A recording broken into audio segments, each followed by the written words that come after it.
My sensors are detecting a vibe. Come on. Give it to me.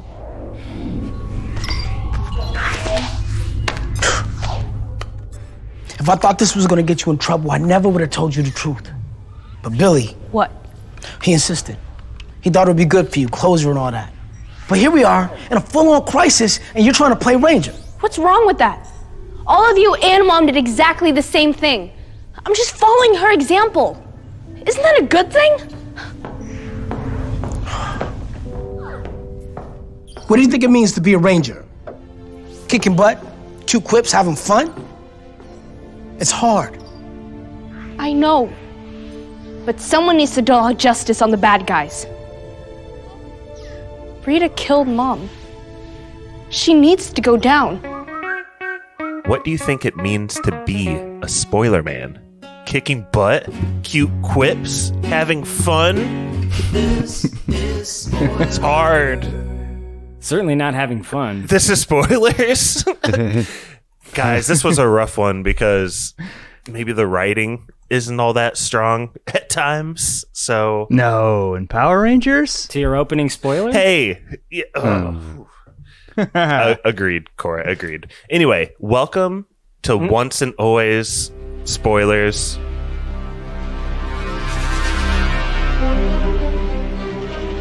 Brett had to read a book and attend the NFL draft instead of doing his movie game pick like a good boy. Mm-hmm. Is that basically the story, Pap?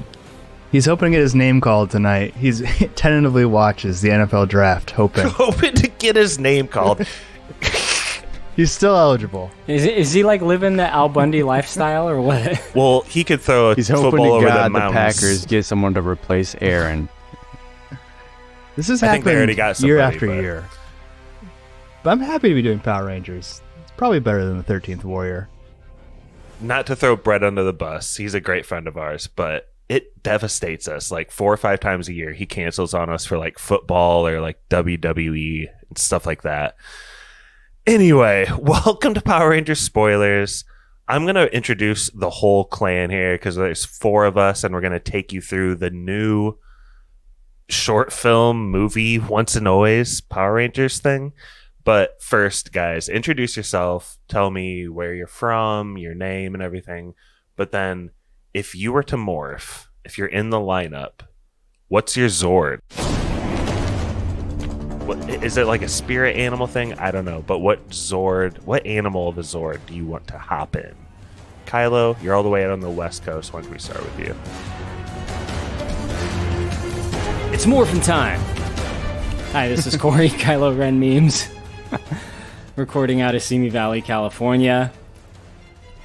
I'm a big Power Rangers fan, Josh. You know that. We did a podcast on what I affectionately refer to as the Green Ranger saga, but is more accurately called Green with Evil, which is the Tommy Oliver Green Ranger introduction, 5-parter in the original run of the first season of Power Rangers. That was so much fun. I'm glad we're back here to do Once and Always a Ranger. This is a lot of fun.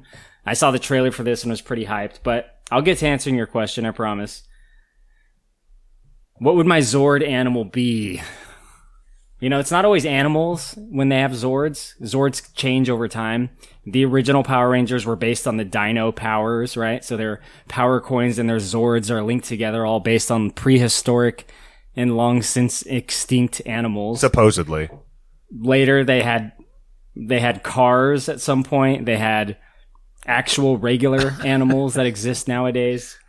They had the Shogun Zords, which were just like dumb-looking, blocky robots. Each one was just like a robot guy, and they went together. It was just like a Voltron thing. I mean, it already is, but that was worse. There's a lot of incarnations. I'm sorry. Well, what do you want me to say? I was hoping it'd be like an animal, past or present. That's what was in my mind, Kylo. But what you got? Oh, I'm not knocking you. I'm just showcasing my Power Rangers card in case anyone I love the lore. was wondering. What a flex. Are you grasping like a collector's coin in your hand, like squeezing it at the same time right now? Sorry, ladies, I'm married.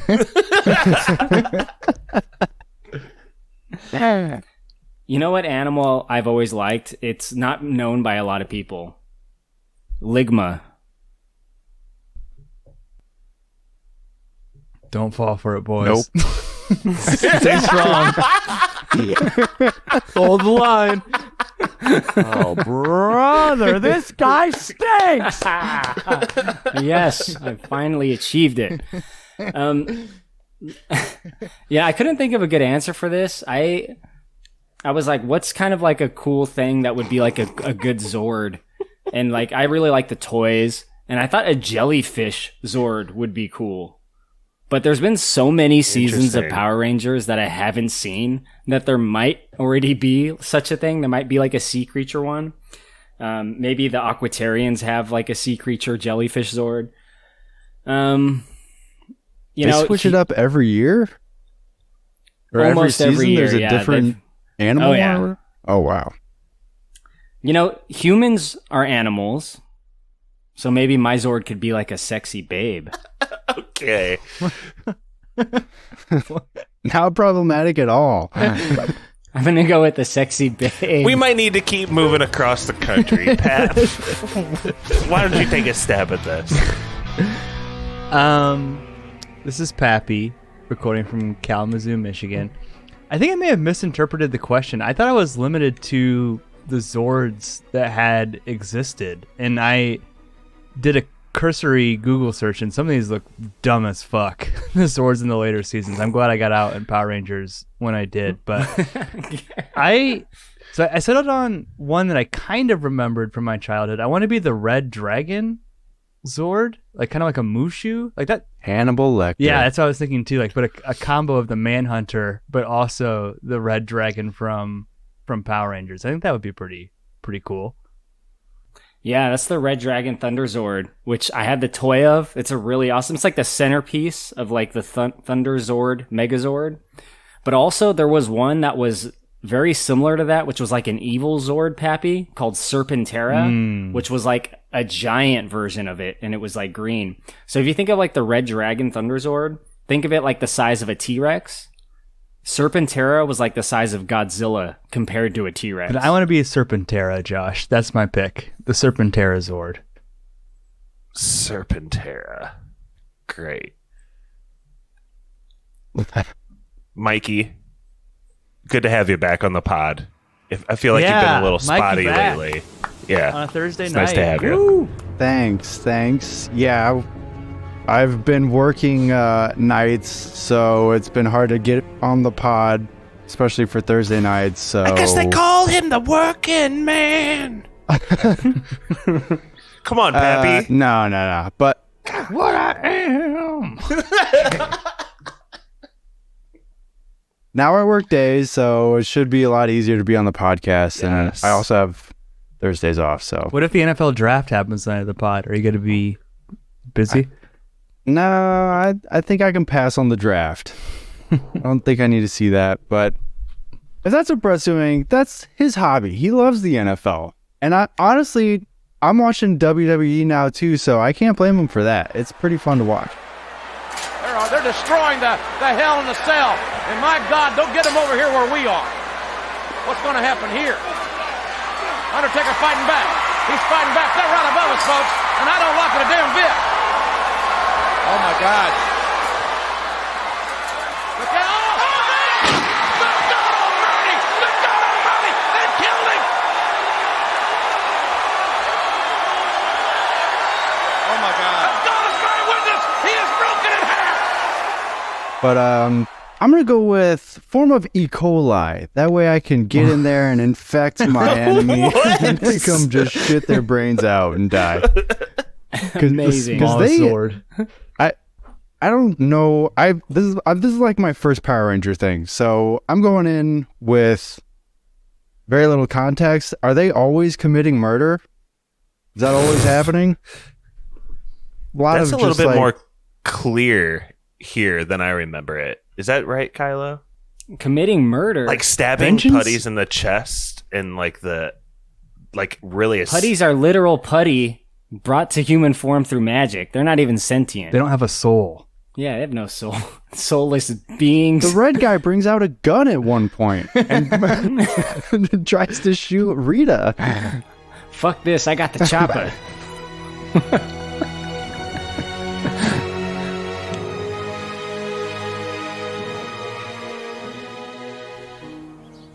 This is Josh from Goshen. Thanks everyone for showing up to listen to spoilers, and also to all the co-hosts for being on it. My personal choice for an animal, I got this joke, guys. Tell me what you think. If you're morphing into like a three-toed sloth, and like that heavy bass line for the theme song slams down, and it's like saber-toothed tiger, Tyrannosaurus, and then every time it cuts to three-toed sloth, it's like changes to some like real slow like and then like 3/4 to the battle, they're like grabbing the Megazord about to slash the enemy, and the sloth is like just starting to get ready for the fight. That would be pretty awesome to be in the show. That would be like Bulk and Skull's like Zord, you know? Love their kind of cameo in this. But I digress. We should really get into this from the top down, guys. Once and always. Pap, we talked about it a little bit, but what's the backstory of this? Like, why are we even covering this tonight? I mean, this movie did just come out, and I heard of people watching this. I think Korey suggested it. Korey was like, Josh, could we please do... what is this movie called? It's Once and Always.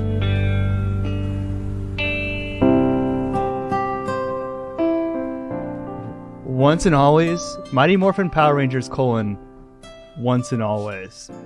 And I feel like you're trying to get the SEO in there when you read the title verbatim like that. Why do you keep saying it? Once ampersand always. 2023. A Netflix movie, and I feel like Netflix made this because they have all of the Power Rangers original episodes, right? Like, this feels like nostalgia and a way to reinvigorate that part of the franchise. I watched Power Rangers when I was a kid. It's not Ninja Turtles. I don't hate Power Rangers outright, but I'm not sure why this even got made. What even is this? Is it a movie? I would call it like I think it's like an extended episode, but it's not connected directly to any currently running series. In fact, I don't think there is currently a series of Power Rangers. I think the last one ended last year. So this might be to get a new series off the ground to like kind of drum up some interest. Oh, it's not even going right now? I don't think so. Wow. Then it's really weird. But it's like the original cast as the Power Rangers for the most part. Well, but there's a couple exceptions. Like, dude, I got so confused. Like, at a couple points, it's like they just get a new Red Ranger. I'm like, what the fuck is happening? He just got shrunk. Let's start there, Pap. Let's start there.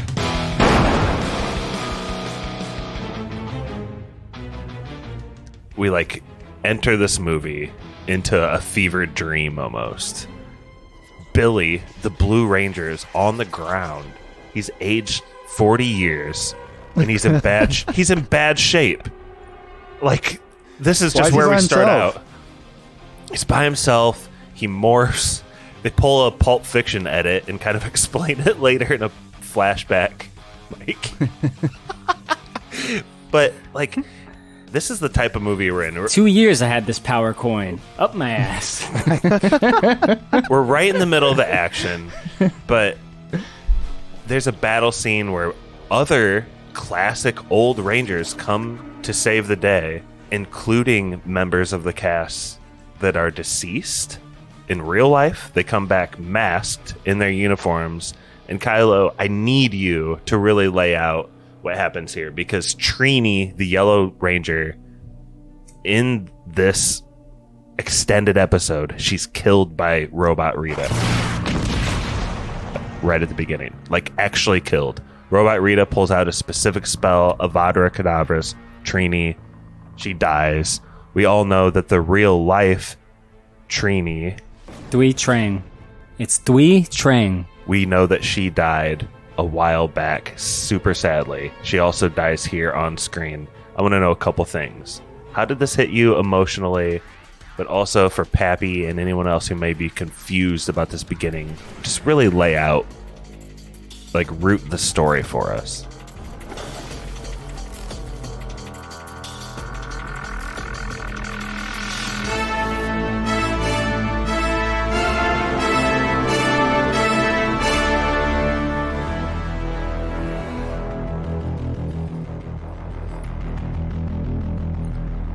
Well, you guys said this movie brings you right in, and it does.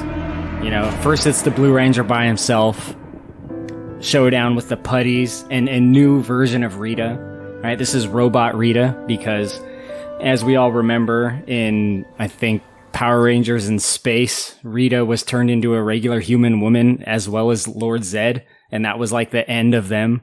They just like stopped being evil and they were just like regular people. And Lord Zed has like a very famous and hilarious like sweater around his neck. He's just like some dad now. But this is a reincarnated evil version of Rita, and she is kicking some ass. She seems to be like pretty powerful compared to the Rita that we last saw. The Power Rangers all have to show up, right? So we get the original group of Rangers. Now, we don't see all their faces, but we do know by the names they say and by the voices that it's the original group of Rangers. So it's the OG 6. And yeah, Trini, the Yellow Ranger, she gets killed, which I had a feeling would happen because I saw the trailer and I saw the Yellow Ranger in it, and I was like, yeah, she's gonna get killed. It's kind of like when you see the Furious 7 trailer, like way back, years ago. I remember we were all thinking, I don't know if you guys were, but fellow fans of the Fast and the Furious franchise were like, Paul Walker's definitely going to die in this movie. They didn't do it in that. They did do it in this. Not Paul Walker, of course, but Trini the Yellow Ranger. And it's a huge blow to the team. It's kind of like the emotional weight of this show has a lot to do with her. So I didn't even know that the Yellow Ranger died. I knew about the Green Ranger / White Ranger dying. Like, that was a big deal. I'm just surprised they didn't give him like the same reverence. You know what I mean? This feels like especially if they memorialize him at the end. Right. I think he was alive when they filmed it. Okay. So there's Austin St. John, there's Jason David Frank, there's Amy Jo Johnson. There's a few people that only show up and including the Yellow Ranger, they only show up in the footage, right? Like the archival footage.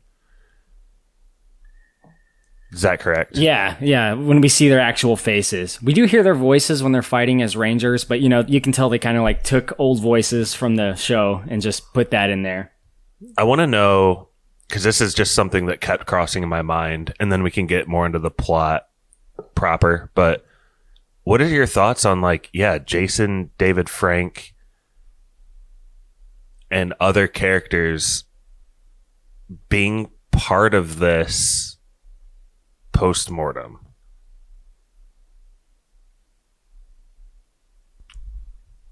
You mean like, is that for Pappy in the flashback? I think that's honestly, I want to know your thoughts the most, Kylo, but all of you, they're in the flashbacks at the end. There's archival footage they play that's obviously like a tribute. But at the beginning, like if you had the closed captions on, it says like Tommy, and he like talks and grunts and hits some people. Like Tommy, played by Jason David Frank, is part of the plot post-mortem. Same with Trini's character. She dies on screen here in the mask 20 some years after her real life death. I just want to know your guys' thoughts on it. That's all. So as a Power Rangers fan, I think it's really awesome to see the original group together, because all throughout the Power Rangers run, you get old Rangers coming back with some exceptions. Some of them never do. In fact, I think this is the only time Billy comes back since his departure, which was a not pleasant departure. He literally left while they were filming. So they had to write in some weird stuff, which I can talk about later if you guys want. But it's great to see the original lineup, at least it's mostly original, right? The Green Ranger wasn't in the very original run, but he came on the show pretty early on. So to me, this is like my Power Rangers. A lot of people feel that way about this particular lineup of Rangers. Like, this is the Power Rangers.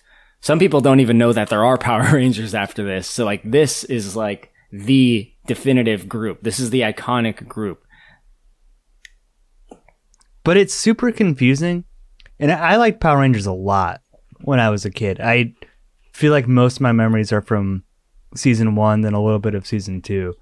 But the Pink Ranger and the Red Ranger and the Green Ranger get shrunk, and then a different Pink and Red Ranger come back.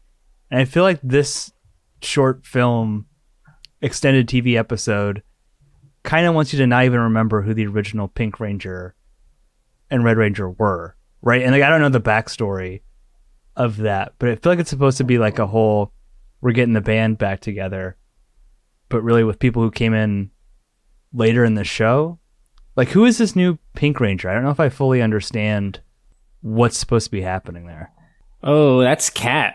She showed up as a cat. Duh. In the show in season 3. She took the place of the Pink Ranger. She was a cat that could transform into a person that was being controlled by Rita. So it was kind of like a Green Ranger situation. She was actually bad, but she wasn't there to kick the other Rangers' asses. She was there to be a spy, to like learn information about them. It later turned out she wasn't just a cat. She was actually a person that Rita controlled and maybe gave the ability to transform into a cat. That, I think, was never really explained. Like, maybe she can still become a cat. I don't know. But that's, she was the Pink Ranger starting in Mighty Morphin, I think season 3. And then she went on through like Zeo and maybe Turbo. It's just such a super confusing plot point. Like, when I watched this, it felt like when I would go to the movies super drunk and like not really understand what was happening. Like, I see 3 of the Rangers get shrunk and then they come back in identical costumes, basically. And it's supposed to kind of be like yada yada. It's almost like, don't even think about those other Power Rangers. Like, don't worry about it. You know, like, this is like the mainline Power Rangers. 'Cause they show like a bunch of other like little Power Rangers who I assume were... They show a bunch of toys. Later iterations. Yeah, basically. Which, guys... Sick collection, by the way. Yeah, that's a classic thing they've always done in the shows. Show toys of Power Rangers within the show. It's great. Yes, but exactly like the Green Ranger on top of the Dragon Zord. Yes, great example. Mikey, I actually think this overarching plot is a little cool. This AI version of Rita wants to come back and give her younger self wisdom using a time machine. The time machine is powered by sucking out like Power Rangers it's sucking past something and present blood. Explain to me like the overarching like plot as you see it. Like, what is Robot Rita trying to do here? What's her big plans? Well, first, before I forget, Korey, what's the deal with Rita? Why is the original actress not back? They went through a bunch of Rita actresses. Okay. Actually, like they did the same voice, I think, but they changed the actress like many times throughout the run. In my mind, it sounds just like the Rita I remember from being a kid. Like, it was pretty one for one, even when they showed like the flashback of the old Power Rangers intro. I think it is the same voice actress. Oh, that's pretty cool. That is cool. Well, yeah, like we said, the main plot point is these Power Rangers, once they morph or whatever, they are able to be tracked, and Rita needs them to be captured and shrunk down and bound by Snizzard. I hate saying that because it sounds offensive. Dirty Snizzards moving into our town. It's like Snizzard, Gizzard, and a wizard lizard. There goes the neighborhood. I just saw a Snizzard walking down the street. Snizzard's moving in. But I guess, yeah, like Josh said, I thought she was just trying to become young again. So I don't know. It's a robot trying to, I don't know, harness a bunch of power and do something with it. I don't know. It wasn't very good, Josh. You thought it was cool? Like, she just wants to impart knowledge on the old Rita, right? Like, I thought it would have been cooler if, like, the old Rita was like, no, fuck you, and, like, killed her or something. But it's like Mecha Rita. I don't know you! Slash. It's trying to, like, create a new timeline. Yeah. Kylo, are you with me at all? I think this is kind of cool that, like, it's really like an AI Rita wants to, like, change the whole Power Rangers timeline by altering the original clip of, like, anything we ever saw Power Rangers. After 10,000 years, I'm free! It's time to conquer Earth! Alpha, Rita's escape. Recruit a team of teenagers with attitudes. It's like you first start a Power Rangers episode. It's these, like, astronauts digging Rita out of this pit. This is kind of cool, right? Yeah. That they're doing this. I mean, absolutely. I can only judge Power Rangers relative to other Power Rangers, I feel.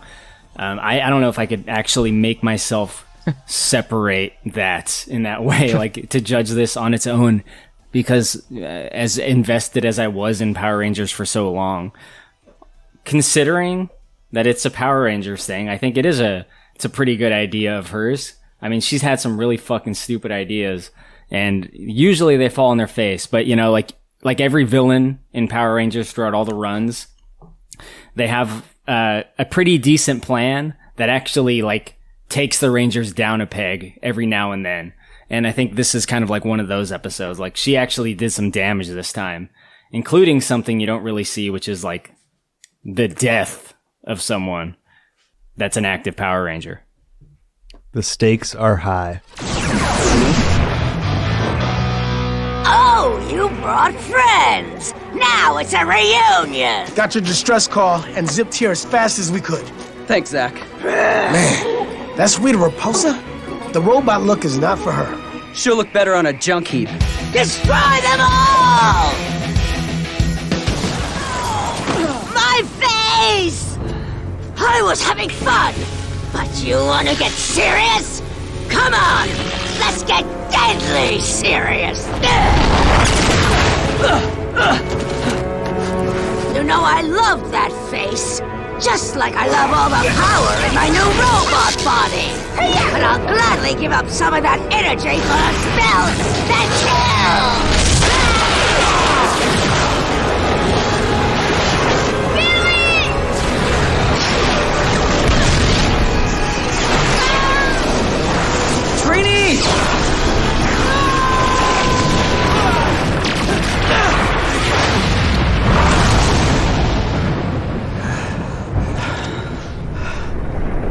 Goodbye, Trini Kwan. If anyone needs me, I'll be in the Dark Dimension planning my revenge. Was the whole thing made just to be a tribute to the original Yellow Ranger? Was that just the main focus or the main goal of making this? That's what I don't get. So first of all, I want to say Walter Jones, who plays Zach/the Black Ranger, he actually gives a shit. And I think he's really good in this movie.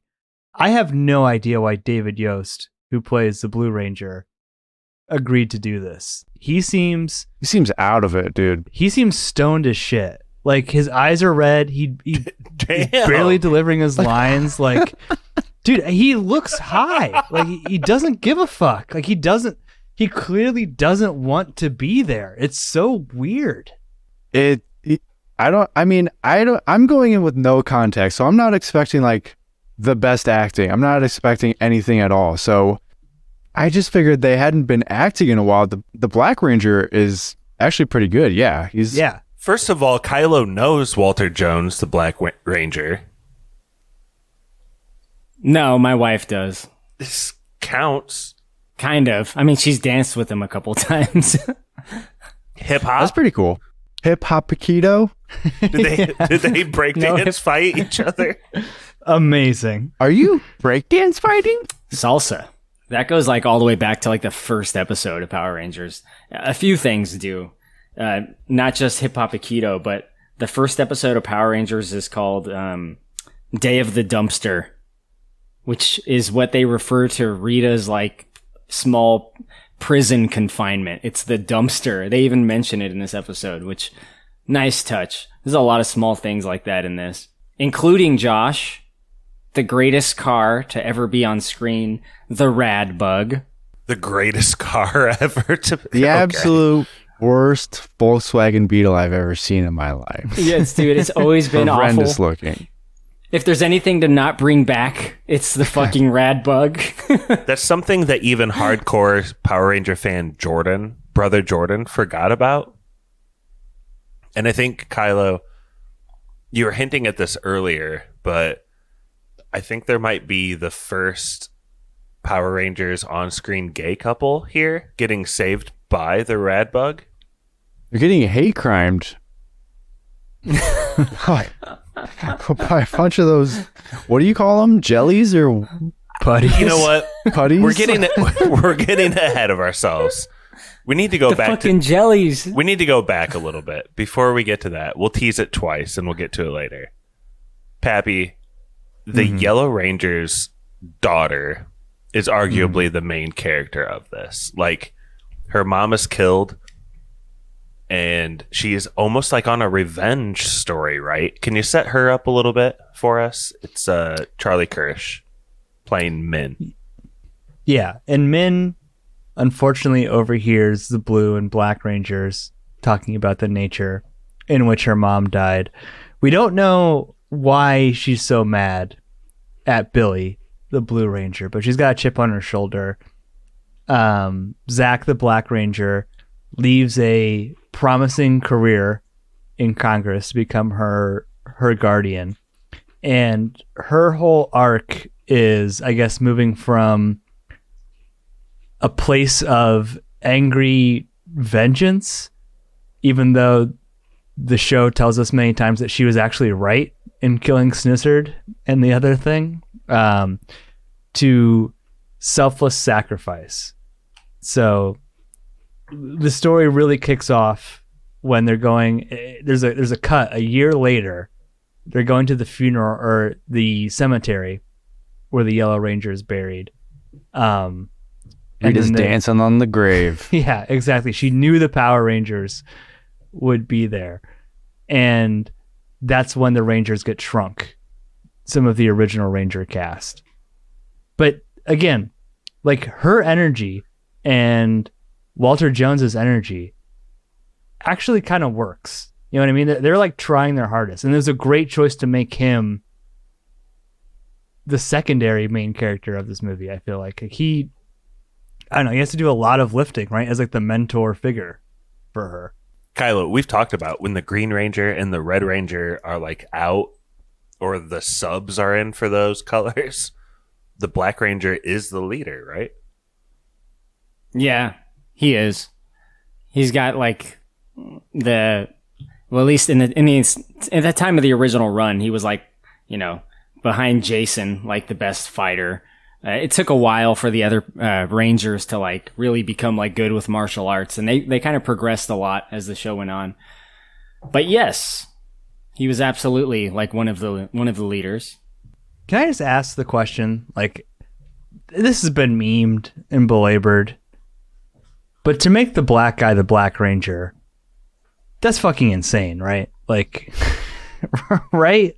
And they didn't even right the wrongs of the past because, god damn it, they made the Yellow Ranger Asian again. Well, yeah, it's weird.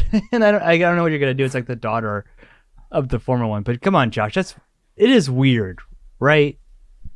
A little bit. It's not only weird, but for as low as $1.99 a month, you can listen to Korey and I bitch about how weird it is for like an hour and a half on the Green Ranger Saga episode. Oh, yeah. It's just That's on Patreon. the main feed, by the way. That's on the main feed. What? You put it there. I checked. That was never supposed to go there. It's supposed to be paid for. Oh, really? I got a question. Back then, who was doing the stunts? Was it the actors? Oh no! Or was it? No. No? Okay.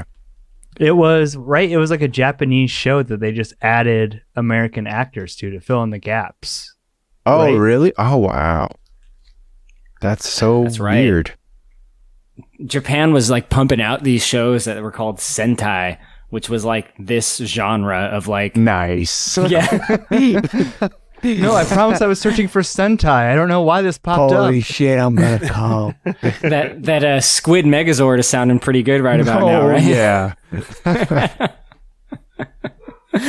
So this was a very popular thing in Japan in like the 80s with like these like monster Godzilla style fights. And then like you got the good guys with their robots and you got the good guys in their costumes like superheroes. When this was made, to save money on action scenes, the idea behind the show was we'll just buy this footage from Japan cheaply and we'll use that and we'll just kind of make the show with these American actors. They will not be in the suits. So then when it comes to being in the suits and doing the action, it'll just be all the Japanese stuff. So, you know, the Yellow Ranger, which is a girl, obviously, in the original run. The Pink Ranger is a girl. Did you guys ever notice anything different about their costumes? Got a skirt. The Pink Ranger has a skirt, right? Pink Ranger has a skirt. Yellow Ranger, no skirt. And the reason for that is because in the Japanese show, the Yellow Ranger was a man. But an Asian man, nonetheless. Still Asian in the Japanese show. They were all Asian. They also made the Yellow Ranger Asian in that show, those bastards. No, that's the one white guy.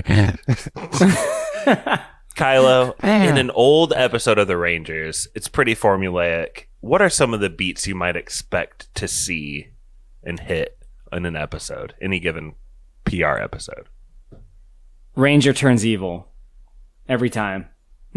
Like mind control of some kind, something like that. I know that's not present here. I know that's what you're fishing for, but like, I was just thinking about like how often that had happened, and I was like, who's it gonna be? Which one of you motherfuckers is gonna be mind controlled? That didn't happen.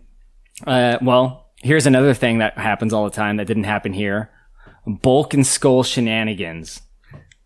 Definitely something that was lacking in this episode or movie, whatever we're going to call it. No Bulk and Skull shenanigans. God damn it. I was hoping for that sweet Bulk and Skull theme song, man. It's fucking music to my ears. It's beautiful. Did they almost hit like 2 notes of it when they showed that paper with their face and then go away from it? It was Did they? so close. Did they give us a tease?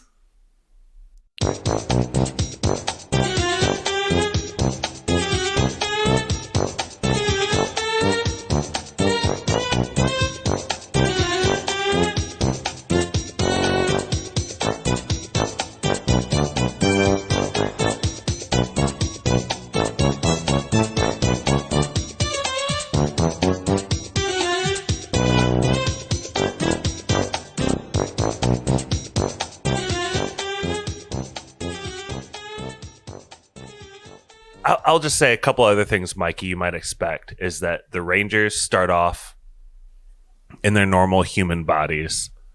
Then they go to Morphin Time, get in the old costumes, and then they go, invariably, one of the monsters gets turned large. So they all go into Megazord. Naturally. Yes, they all go Megazord, and they fight Godzilla style, and then they pull out a Mega Sword to finish them off at the end. But it's all toys. I want it to be all toys. One giant commercial for toys. We're going to sell hundreds of thousands of toys. Were Minotaur and Snizzard original villains, or are those new for this movie? They're original. Not memorable. You know, none of them really are outside of like Rita's direct henchmen, like Goldar. She did say So, yeah, I she brought remember them Goldar. back. Yeah, why didn't she bring back like a metal Goldar? I don't get it. Because Goldar sucks. Oh, shit. Josh, you just going to take that? Hating on your boy Goldar like that? Also, no Zordon? Like, that was weird. They keep talking about him. Zordon died in Power Rangers in Space. He turned himself into a nuke and blew up all their villains.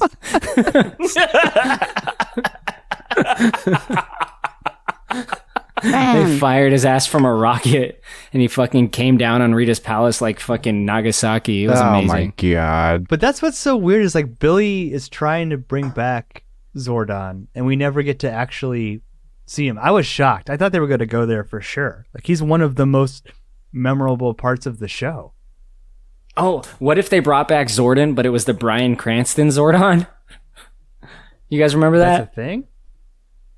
Dude, the 2017 Power Rangers movie, it was called Saban's Power Rangers. Do you remember it had like the guy from the new Mortal Kombat, and it had like Billy from Stranger Things 3?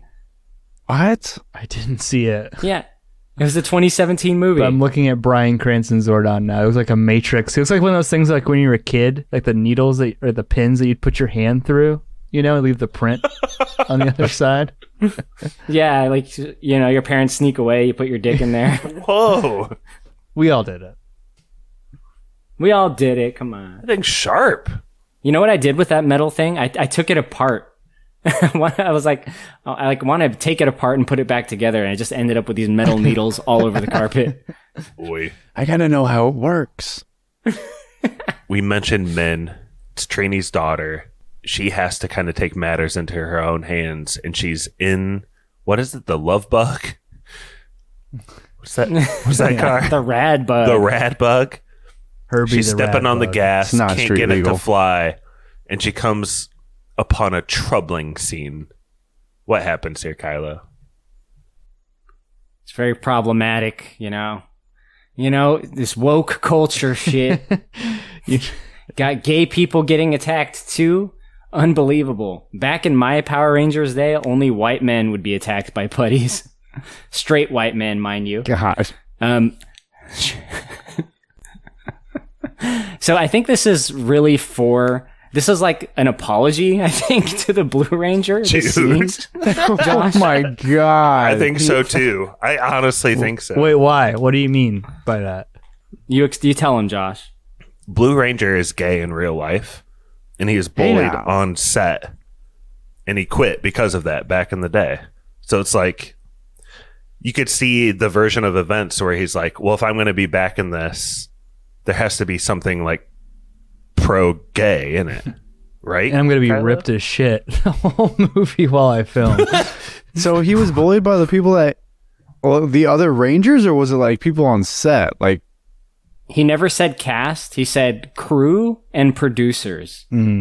that's fucked up. That's It really honestly like, is he pretty was- fucked up. Yeah. He was in the run longer than any of the original Rangers. Wow. Like, he was one of the mainstays of the show. And it was like in, I think it was in Turbo or Zeo. It was one of the two where he was still in the show. He wasn't a Ranger Dude, you anymore. must be getting laid all the time. He gave up his powers in the show to someone else. He was like in the command center, always helping out, always creating inventions, because that's what he does. He does science and shit. And then one episode, he's suddenly not there, and there's some old man in his place. And the old man is like, "It's me, Billy.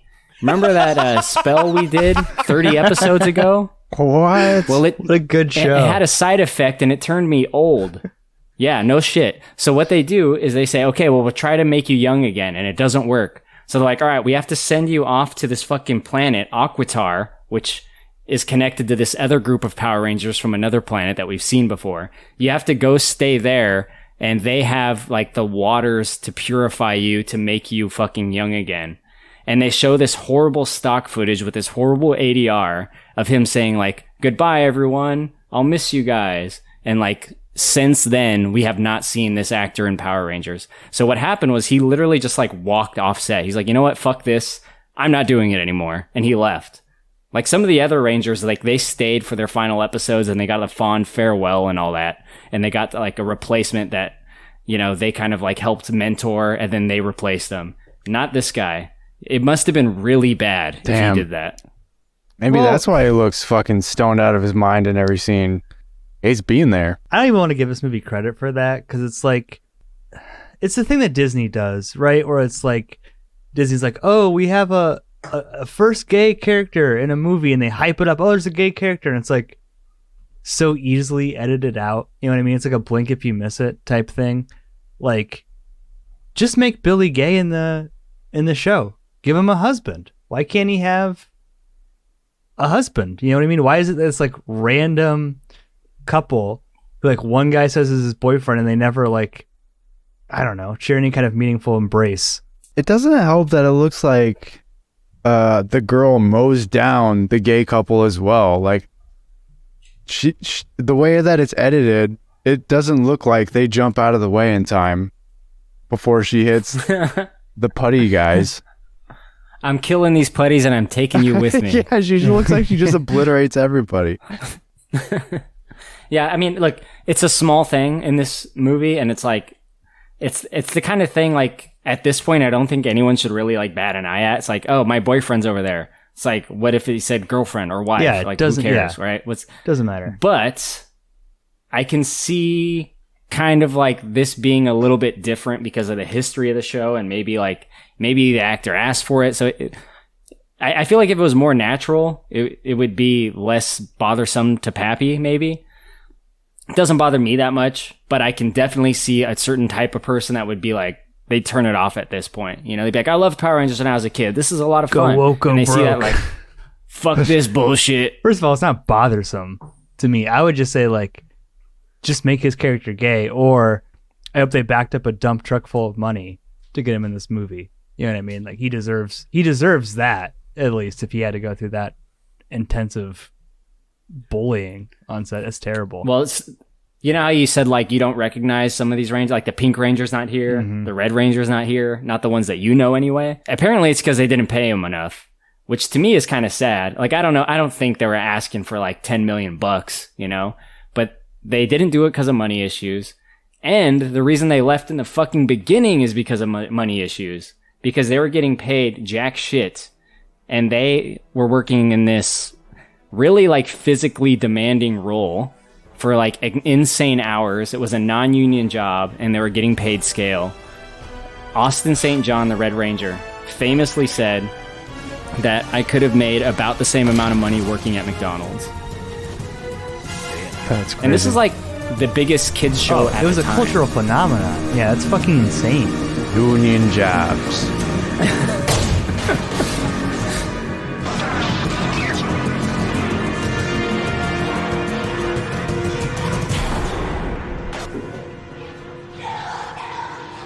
Trini's daughter, I mean, she's really like, she wants to go after this robot Rita, right?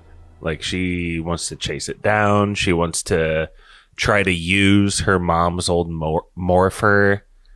She's sticking her nose around. She's being kind of rude to people. She's especially rude to the Blue Ranger at one point, right, Pat?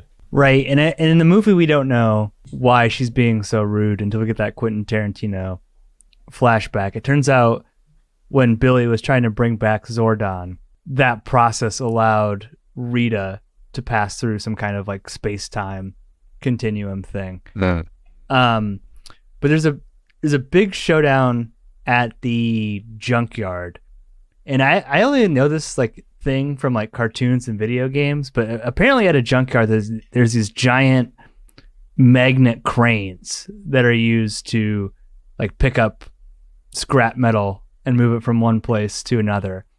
And the Minotaur has a Morphin tracking device where when the Power Rangers morph, they can track them down and find them via that. They use the giant magnet to trap Snizzard and Minotaur. And what's her name? Min's like, we should kill these motherfuckers. Rightfully so. You're gonna let them live? Yeah. And there's this whole like lesson, like, no, that's not about like vengeance. It's about justice. When it turns out she was totally 100% right, and they end up just killing them later in the movie. Yeah, exactly. There's like a rule in Power Rangers. There's like these like principles they have to follow, and they can be like interpreted pretty broadly. But one of them is that the Power Rangers can't escalate a battle, meaning like people probably wonder like, why don't you just get in the Megazord right away and squash these motherfuckers? It's because like it's kind of like against Zordon's like laid out policy of like you're only supposed to do that if like they go that direction.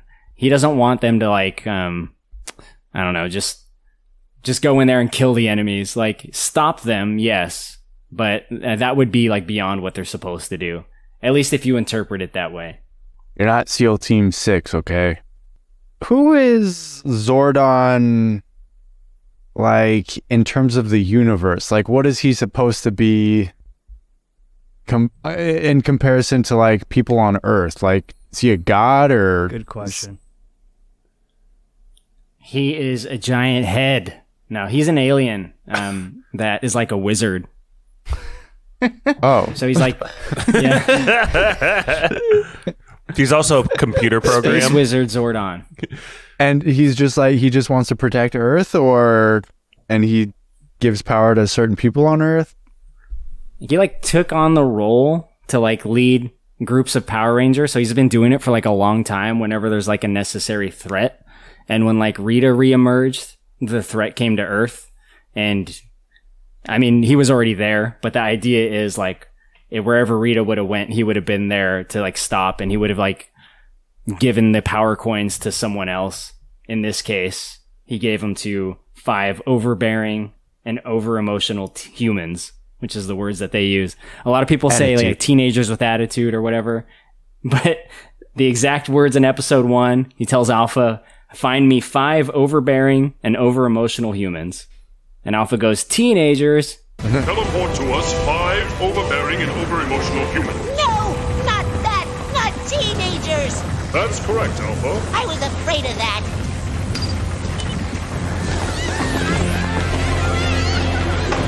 Oh my gosh, what's happening? This is too weird. Hold on!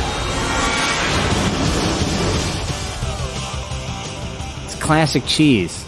It's fucking Limburger. But the whole Ranger lair is in Billy's company's basement now, right? Like Well, I thought actually, it was like that's in a more in, remote location. That's in Simi Valley, actually, right, Kylo? Not this version. This is like like Hawaii. Oh, It's like Kylo's old church. original recipe. The command center is a synagogue in Simi Valley. Like the original Power Rangers building. Right? So, like, you guys know that classic look. And that building has been used in other things like Star Trek Next Generation. But this version, you know, they have this new version. There's some new shit in this that I don't like. And one of them is the fucking command center, Go man. off, King. I'm talking way too much on this episode. No, you're not. I'm No, so you're sorry. Dude, it's like, you remember how like McDonald's used to look, and it used to be like fun and inviting and like... Oh, I hate McDonald's. No, but like now. the architecture. Yeah. Now it looks like some fucking corporate like place where you're gonna file your taxes or some shit. That's what happened to the goddamn command center. It's a sad sight. It's a shadow of its former self, man. You mean the interior or the exterior? The exterior. I thought it looked cool. I don't know what let me look up the original to see what you're talking about. The interior is like weird because it feels like it's not updated. There's like static shots of space like spread out in it. You know what I mean? It's like still pictures. Like, I don't know. Yeah. They apply CGI in weird places. Like, I don't remember the putties exploding in CGI form like they do in this movie, like in the original Power Rangers. But like, I do kind of remember some of these basic design elements from the interior of the Power Rangers cave, whatever it's called. Command center. I don't know why they didn't update, like have the pictures moving. You know what I mean? Have space flowing around it. Put some budget into that. Okay, I'll admit that this OG one is a pretty interesting building. And this is in Simi Valley? Yeah, it's at the Jewish... it's like a Jewish college / camp. My wife used to work there. Oh, wow. In the command center? No, at the camp that was there during the summers like 15 years ago. That's a pretty crazy building. Kylo's got all the Power Rangers connections. Is that why you live in Simi Valley? Are you from somewhere else and you moved to Simi Valley for the Power Rangers connection? Had to do it, No, I'm glad you're Mikey. playing the context because I'm such a basic. Like, who's the little robot guy? Because it's like a new Alpha version. 5? This is Alpha 9 in this one, though, right? Or 8 or something? Yeah. There's like a bunch of versions of Alpha, right? We all know Alpha 5, like the classic Zordon, like Zordon's a head, right? So he needs someone to like press buttons. So he has a robot. A great character And- in the show. This one's like too shiny. It looks different than I remember it. What does he say? He says some like dumb slang in this Oh, one. he says like, He's like, it's yeah, a the vibe. vibes are off. What else does he say? My The senses are vibes are detecting a off. vibe, I think is what he says. After Alpha 5, there was like Alpha 6. I think it was Alpha 6. And that one was like way worse. That one was like all slang. It was like, we got to appeal more to like kids and their like valley speak, like Kid in King Arthur's Court style, Pappy. Yeah. So like that one was like even way worse. And it was kind of like trying to be a little too like hip hoppy and shit. But Alpha 5 has always been an annoying kind of like goofball. No one ever really likes Alpha. Like, at least from my memories as a kid, it's like, shut the fuck up, Alpha. He's kind of a worrywart too, right? Like, wasn't that his character a little bit? He'd like throw his Yeah, hands he up in just- the air all the time. Do you remember his catchphrase? No. Ay, ay, ay. He would go, ay, ay, ay, ay, ay. That's Guys, racist. I got to go to my notes here. Got to ask you a question. Get a little bit deeper here. Less silly. I think Right. this movie deals with AI a little bit between all these versions of Alpha 5 through 8. The King Gizzard and Wizard Lizard metal units that get killed. Even Gizzard Lizard. even Robot Rita. What are you guys' thoughts on like AI consciousness or like killing an AI entity like King Gizzard? I mean, this movie gives no fucks, right? Like, I feel like if this was a Rita with a human face, they could never have killed her, right? Like, the only reason they're able to be so violent to these things, like the Red Ranger, whoever he is, the fucking firefighter who just wants his lunch, Rocky, he does this like two-handed thrust jump Dark Souls stab down on the Minotaur, and it's like violent, like you could never do that with a Murders human. him. Yeah, which #Min was right the whole time. They should have just done that in the first place. Would have saved a lot of trouble. Mikey, Oh, that's a good one. if AI gains consciousness, would we be right to pull the plug on that? If an AI gains consciousness, I mean, isn't that the point of an AI? To like, I don't know. What do you think? We should already pull the plug on ChatGPT? Is it murder? Oh no, it's not murder. No, it's not. It's not murder. Not alive. Man, What do you think, Josh? I don't know, but this is kind of what I wanted to like segue into from the Power Rangers episode and just like talk for an hour about AI and if like the future is here, boys. You know what I mean? I haven't seen anything that's that impressive, I guess. I don't know, from AI still. What are you seeing that you think is troubling or worrisome? Well, confession time. I feel fine mentioning this now. On the Whiplash episode, I think at least half of my questions were written by ChatGPT. I would write me a Jeopardy style question about drums, and it would give me like 10, and I would kind of like narrow it down and refine it using ChatGPT. It's pretty great. I think it's an awesome tool. I love it. Now, Google Bard loves spoilers, but ChatGPT doesn't know it exists.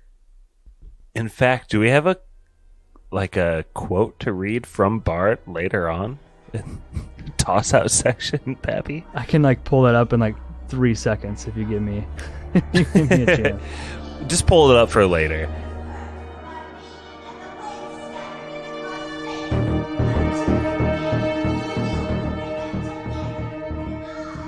Hey there, this is Josh in the edit. I just wanted to point out really quick, I actually used an AI thing to treat Mikey's audio for this episode. So if it sounds a little weird, that's why, but also just with this conversation, I wanted to add that in.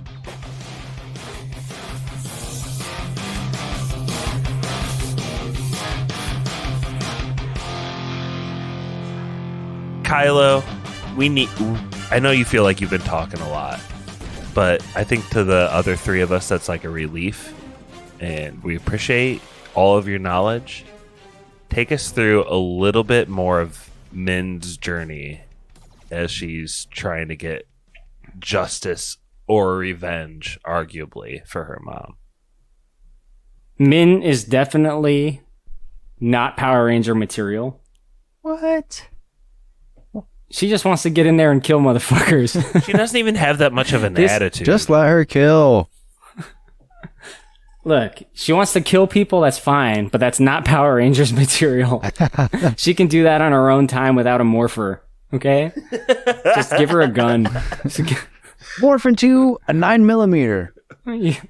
Dude, she went to the magnet, even though like the villains were like incapacitated, to just like slaughter them, I guess.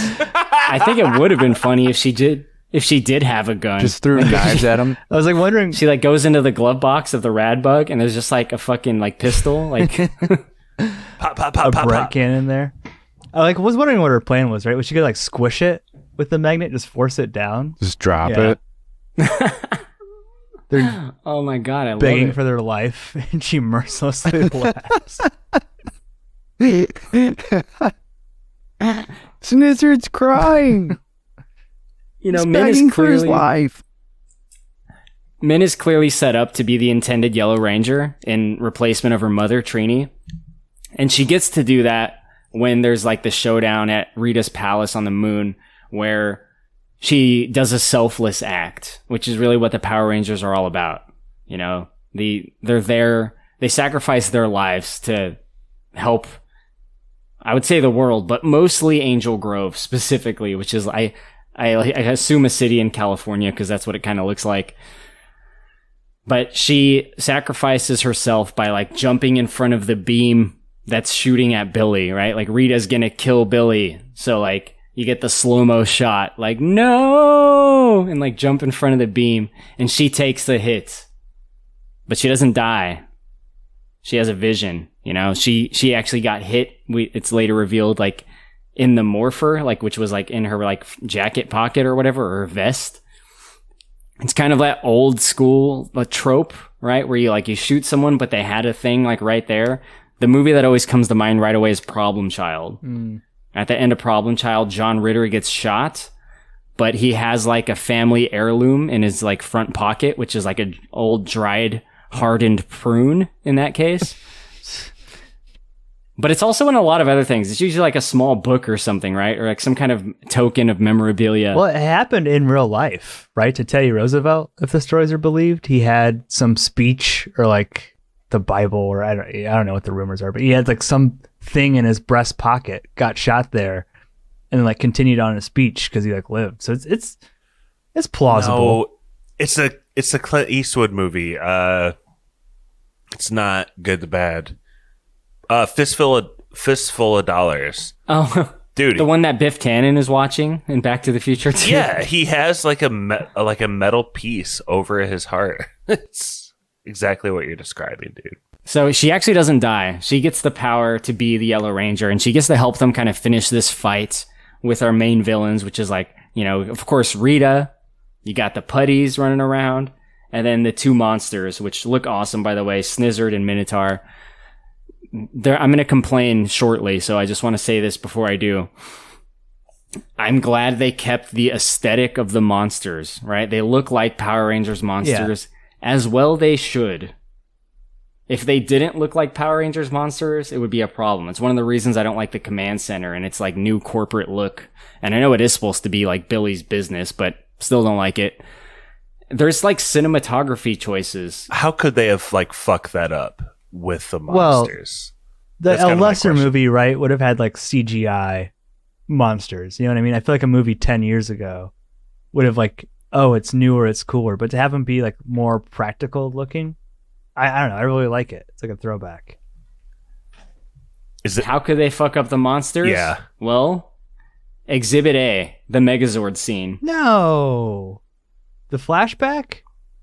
Where they're like running out of the volcano and shit? When they form the Megazord and fight the monsters on the moon. That shit to me. That was sick. What are you talking about? Hate it. It's 2 action figures fighting against the CGI backdrop. What more did you want? 2 computer animated figures fighting. It's just like the fucking 95 Power Rangers movie. It's like this. It doesn't look right. It doesn't feel right because it's like this weird CGI. And it's like, I mean, it doesn't look like they had the biggest budget, but it's also bad CGI. What were they in the show? I'm telling you, those was allergies, it like a Godzilla? Kylo. Allergies are tough tonight. You good? Yeah. What'd you say, Pappy? What was it in the show, though? Was it like stop motion? I don't even remember. Was it like people in suits? How did they do it? Yeah, it's Godzilla style. It's low-angled people in suits. Not gonna lie, that is objectively cooler. You know, there's something kind of classic to me about that, like the old school style of like Japanese like monster fights. Josh, you have a soft spot for Godzilla versus King Kong, right? Or wait, is it King Kong versus Godzilla, the old one? King Kong versus Godzilla is the old one. No, I was kind of hoping that's the direction you'd go with that, Kylo. It's like, we want to see men in suits punching each other, essentially. Who is this movie for? I want to see King Gizzard, a man in a suit dressed as him, punching the Megazord guy before he gets a sword. That's like the best part of the show. But that's the thing. Like, then this movie needs to figure out who it's for. Is it literally for people like you, like borderline people like me who like remember Power Rangers and want to have a purely nostalgic experience with like those kind of effects? Or is it for kids who have grown up seeing shitty CGI and like will come to expect that? You know what I mean? Like, why was this made? That's my question, I guess. Yeah, I know you've come back full circle on that one. And I think that's a major thing that needs to be addressed when something is made in general, but particularly something like this, right? Mm-hmm. Who is this for? Let's figure that out first. And then we can really set like the tone of things and like a lot of the technical aspects of it to accommodate that. I think that's important, Pappy. Sometimes something will try to be for everyone. And I don't usually think that works. I mean, of course, sometimes it does, right? Mm-hmm. But something like this is, you got to be like for the new crowd or the old crowd. I don't know, because it is trying to be for both, in my opinion. I think it is trying to be the bridge, though, because that's the only context that I'd heard of anyone watching this was a parent around my age, a little bit older, showing that this movie to their, I think, like 8 and 6-year-old sons. And it's like, that is like the bread and butter of this, right? Like, I don't know, if Power Rangers is dead, if they're not even like making Power Rangers anymore, and if I was 6 years old and saw this, I would probably be pretty fucking on board, you know? Oh yeah, that's true. You know, you got the younger relatable person, I guess, that the kids would probably like agree with. And then I guess the one thing actually that might not work is like so many of them are older. Like if I was a kid, if I was 8, these people would seem ancient to me. Like they would seem so old. Because the Power Rangers themselves seemed old in the original run to me. Maybe this is the marketing ploy. It's like, get parents to watch this with their kids, and X thousand amount of American children will like start from the beginning of Power Rangers on Netflix, mind you. Well, on Netflix. That's what popped up right after I finished this was, do you want to watch the original Power Rangers series. I mean, they know what they're Start doing. from the beginning, motherfucker. Get into No, this thank shit. you. I want to ask Pappy and Mikey. So, you guys like the Megazord fight? Yeah. I mean, I mean, what are you expecting me to say to a movie that's catered to children and it clearly has a very low budget? Do I think it looked okay for what it is? Sure. Would guys fighting in suits probably be better? Yeah, but I don't know if kids today would be okay with that. I think they can see through that, and I think that's kind of just like nostalgia for us. I think it looks better. I don't know if kids today thinks it looked better. It made me realize how ridiculous the mechanics of the Megazord are, right? Like Min and Billy are in there, and Min's like, "How do I control this?" And Billy's just like, "Don't worry about it. just move the stick around. Just feel it, baby." It's insane, and it doesn't seem any less capable with 2 Rangers than it does 8. So what the fuck is the Red Ranger doing back there when he's like hitting all those buttons? You know what I mean? Like I control the asshole of this Right, Megazord. Power shits. Oh my god. You know, this has come up in Power Rangers viewings for myself because there have been occasions where a Ranger is missing and their Zord still comes out, the Megazord still forms, and they still drive this fucking thing. So they're not making any new problems, but they're certainly reminding us of old problems. I will say, like, the summoning of the Megazords, like how each one kind of emerges from a different habitat, that hit me in the feels so hard. Hell yes. Like, I don't think it was like the original footage, right, Kylo? Like, it's been updated or re-CGI'd, but it was like the same essence, right? Where the pterodactyl flies out of the volcano and all that stuff. Like, that was amazing. Like, that unlocked a part of my brain I forgot existed. It's basically a shot for shot with new models. That was money. And they are like little well toy spent. models. A money shot right there. Dude, it's awesome. It's That really that's who was this some movie's good shit. for. Yeah. But there's like 3 main moments in this movie that like got me emotional in some way. And that was one of them with excitement. The very beginning when Billy's on his own and the other Rangers show up and they like you get that title card and the explosion happens right behind them in classic Power Rangers fashion, right? For no reason. The U.S. No government reason. And they're just napalms running right towards behind the camera. Kylo. right behind the Power Rangers. It's just the Forrest Gump scene, right? Like running explosions behind you. And then we get that fucking awesome intro. Like, to me, that was the other moment of big emotion for me. And that was also excitement. Then there's another one toward the end we'll talk about shortly. That felt like you're trying to get into final thoughts real hard, Kylo. Well, can I just ask a question too? Who the fuck are these space people who they keep showing? Like, there's 2 people out in space. The gray guys? No. There's like 2 astronauts who are out in space who I feel like I was supposed to have some sort of nostalgia feelings for. You are, But yes. I don't. Who are they? What are they doing? What's happening there? So Aisha was one of them. She was the Yellow Ranger that took Trini's place. She was in the Mighty Morphin Power Rangers, the movie, and season 2 and 3 of the show. The other guy was the replacement Black Ranger. So, you'd mentioned the problems with the Black Ranger being black and the Yellow Ranger being Asian. Well, they fixed that. He was the replacement Black Ranger. He was also in the movie. Again, that was Adam. So Adam, Aisha, and Rocky, who's the Red Ranger in this, all came in at the same time to replace the original Red, Yellow, and Black Rangers. Because they left because they weren't getting paid. What happened with that original red guy?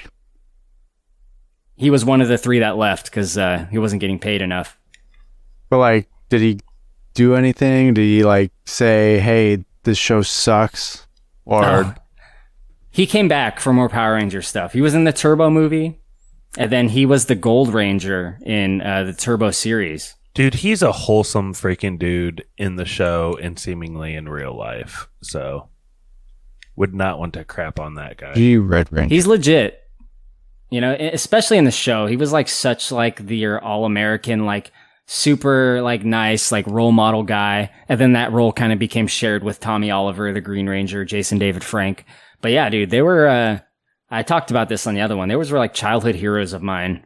Like, how many overall Rangers were there, and how many have bad blood with the show? Dude, there's been like 15 or more seasons of Power Rangers. And 7 of them showed up for this movie. 7 Rangers. I don't think that many have bad blood except for the Blue Ranger. And he back. I think it's just him who's now back, right? Yeah. But he's back. He wasn't treated fairly. You know, there's been a lot of like people that have left for pay problems. I mentioned the most famous ones, but aside from that, like a lot of these people still go to like Power Morphicon and shit. So that's cool. They still represent. I just didn't know if it was like a huge, like, oh, everybody knows that like once you get on the Power Rangers show, it's like, watch your back because they'll treat you like shit and blah, blah, blah, and you won't get paid shit, all this. I think they fixed a lot of that later on. It's just, it's still, I mean, we talked about it already, and not to beat it into the ground, but it just blows my mind. Like, you know, most popular kids show on the air, and they're not giving these actors the money that they deserve. They're making so much money off this, and they're paying them like jack shit, like basically minimum wage. That bugs me. Well, it's like for anything else too. Like, if it would go enough episodes, whatever the magic number is, like 100 or whatever, you would get residuals. Now it just lives on Netflix. That doesn't mean anything. Yeah, no one gets anything. Where that is, they paid whoever owned the rights a lump sum, and now it's Netflix's to show. I do wonder how much they got paid to come back. Let's not crap on Netflix. We want Netflix to like our post on Instagram, right? Have they ever? Have they ever done that? Our day's coming. We're still looking for it. I think this is a good time. Not after what I said about Uncharted, they're not gonna like it. Like any post we say.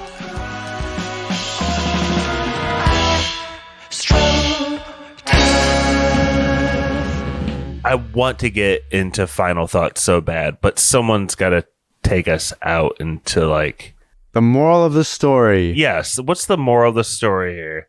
We should have killed them to begin with. We must squash AI life. Would have solved all of our problems. Well, we haven't talked about, there's that youth center juice bar thing, which I definitely remember from watching the show as a kid. It's Angel Grove, baby.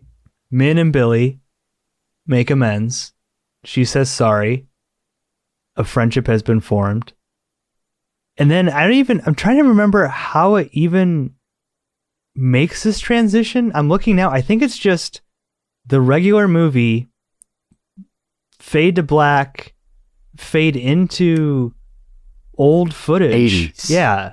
If I was a kid, I'd be like, I have no idea what's happening now at this point. This is where it's like, well, this part's for the parents in the room. And to make the emotional resonance of, hey, 2 of these people have died more powerful, right? Dude, I don't know. I feel like this is almost like a cheap BS trick. Like maybe this is the part where Kylo said that he got emotional, but this feels borderline manipulative. Mom was afraid of heights to me. Okay, what else didn't she tell me? That time that shell shock made her run and she couldn't stop. Wasn't that the weirdo with the traffic light on his back? A traffic light man? No, it wasn't a man. It was a turtle. A turtle? So they're sitting at Ernie's Gym and Juice Bar. We got Blue Ranger and the Black Ranger and the new Yellow Ranger, Trini's daughter. You know, and they kind of talked about what happened.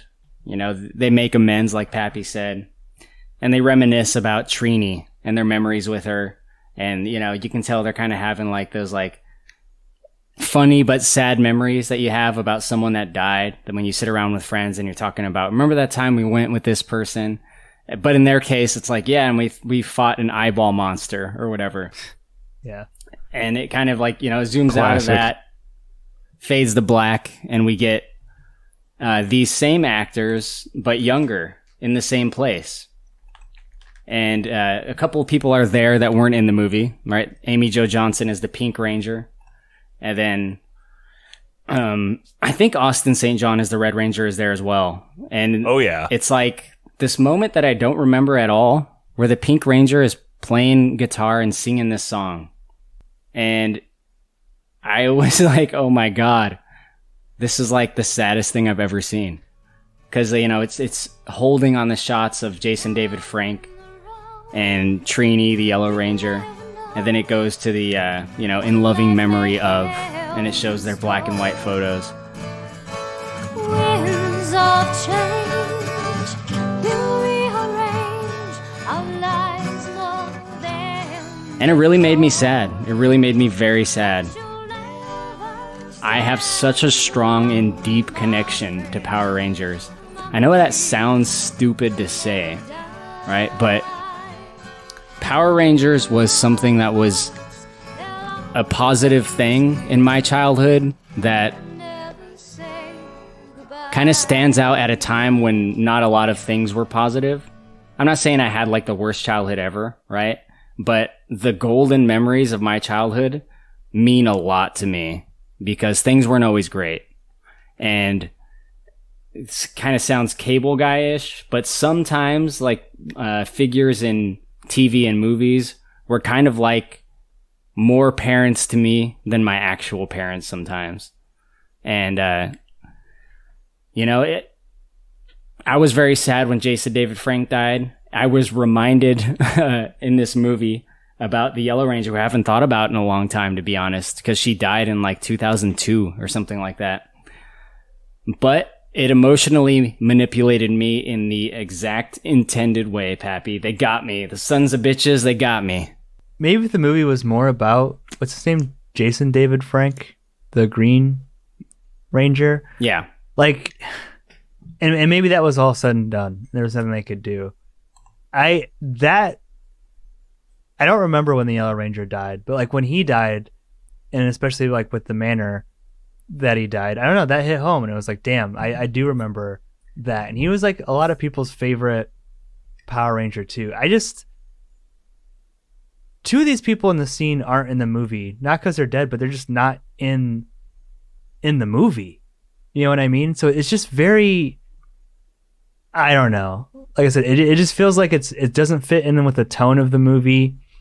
It's trying to make people feel the exact way that Korey felt. Like, I don't even want to diminish like Korey's emotional connection to Power Rangers. I think that's great, but I just feel like this is cheap and cheesy and dumb. Honestly, like I don't know. I feel like it's too easy. And like, especially if they didn't know that he had died, and then they're going to show, you know, footage of him without his permission. Maybe it's not even up to him at this point though, right? Like, you know, to elicit those feelings. I don't know, Josh. I don't like it. Not a fan.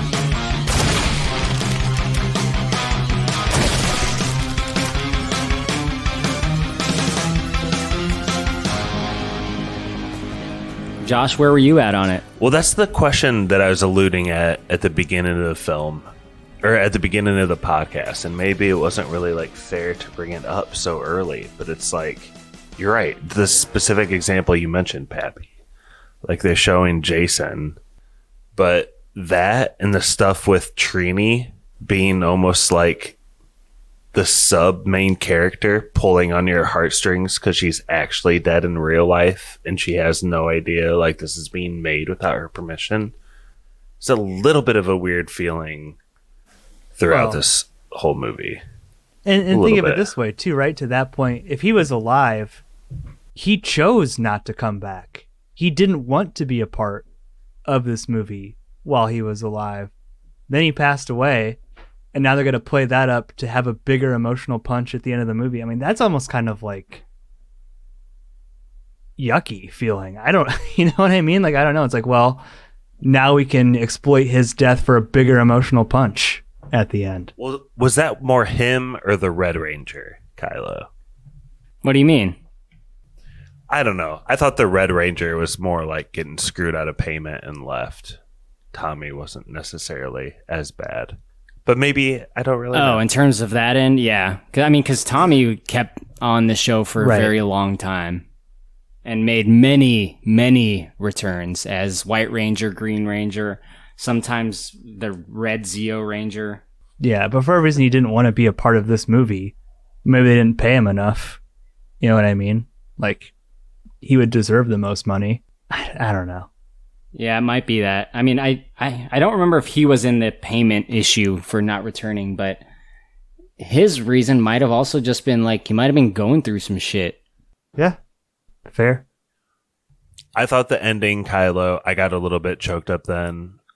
I weirdly got choked up when men morphed for the first time and it like worked. I did not see that coming because I felt like it was so cheesy when it was failing. But then when it worked and she was able to morph into the Yellow Ranger, I felt something. I don't know. Nice. What a waste! Trini died for you, and now you'll share her fate!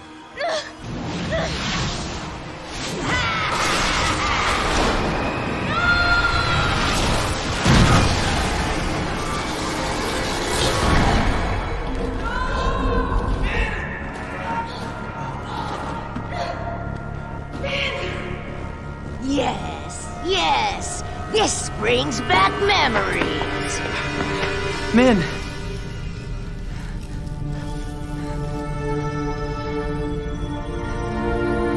Please, no. What a tragedy. That's what being selfless gets you. I saw... Oh, thank goodness. No way. What is this? You know what this means, right? Go on. You want to say it? You kidding?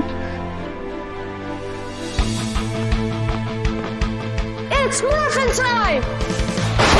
Mastodon! Pterodactyl!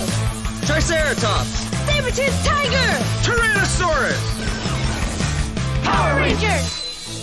Whoa, it actually worked! You're a ranger. A legit ranger! Mikey? Yes or no? You know, I went into this movie with no context of Power Rangers. That wasn't a show that I watched growing up. I maybe have watched, I don't know, maybe a handful of episodes my entire life. I don't know too much about it. But in terms of this movie, it was just okay. I don't know what I was expecting. Kind of just going with no context, and the story doesn't even exactly, you guys said, pertain to any season of the show. So kind of just jumping into a whole new storyline, and it wasn't even that good. So I'm not going to hate on it too much because it is I guess a weird tribute to these two Rangers that have died. But it is nice to know that seems like most people are passionate about being Power Rangers and being a part of the show and all of that kind of stuff. So that's nice to see, and it is nice to see that those other Rangers got recognition for being a part of the show. So it's a kids movie. It's not supposed to be good for me. It's supposed to get kids to buy toys and immediately start watching Power Rangers on Netflix, and it didn't convince me to do that, so I'll just give it a very flaccid no dog.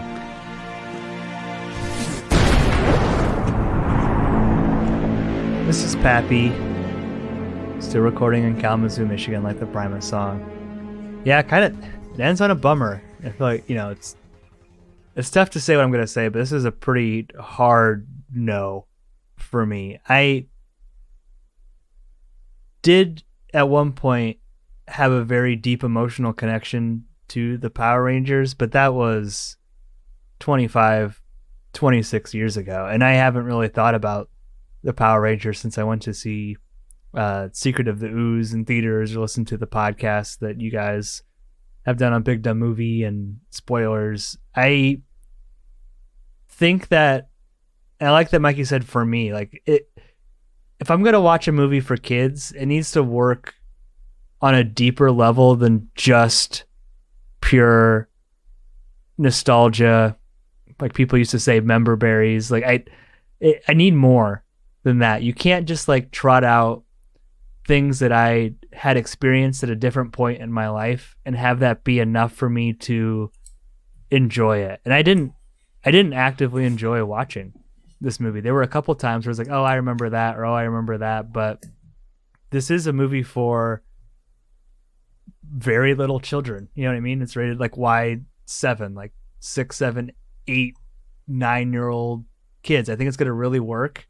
I think the nostalgia is enough for where a parent could show this to a kid in that age group, and maybe that can carry them. But you know, even as like a standalone story, this thing's a fucking mess. And I don't want to shit on the Blue Ranger too much because I had forgotten the bullying thing, but he's fucking terrible in this movie. And I hope they dumped a giant pile of money on his front lawn and he ripped like 4 bowls every morning and like half-assed it on set every day because he deserves that. But like, it showed. A very hard no. I didn't enjoy watching this, and I don't know. Maybe this will parlay into a new Power Rangers show.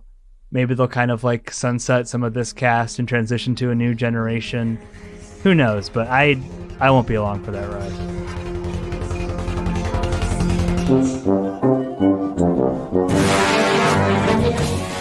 All right, well, I'm up. This is Korey, Kylo Ren memes. You know, this movie is for me and my kids, except my kid would never get into this, but my hypothetical children that would, right? Maybe if my kid was younger. And on that level, it does work, but they don't go 100% in either direction. It's not completely for the kids. It's not completely for me. It's somewhere in the middle, but where it's for me, it succeeds, I think. I just want to make a small note that the one actor that Pappy singled out in his review happens to be the gay actor. Stop. So, Stop. I said good for him. I hope he got paid. The bullying continues. Oh my God. Has it ever ended, you know? Can this guy just get a break? Come on the podcast, David Yost. Any movie you want. We'll treat you free Patreon for you.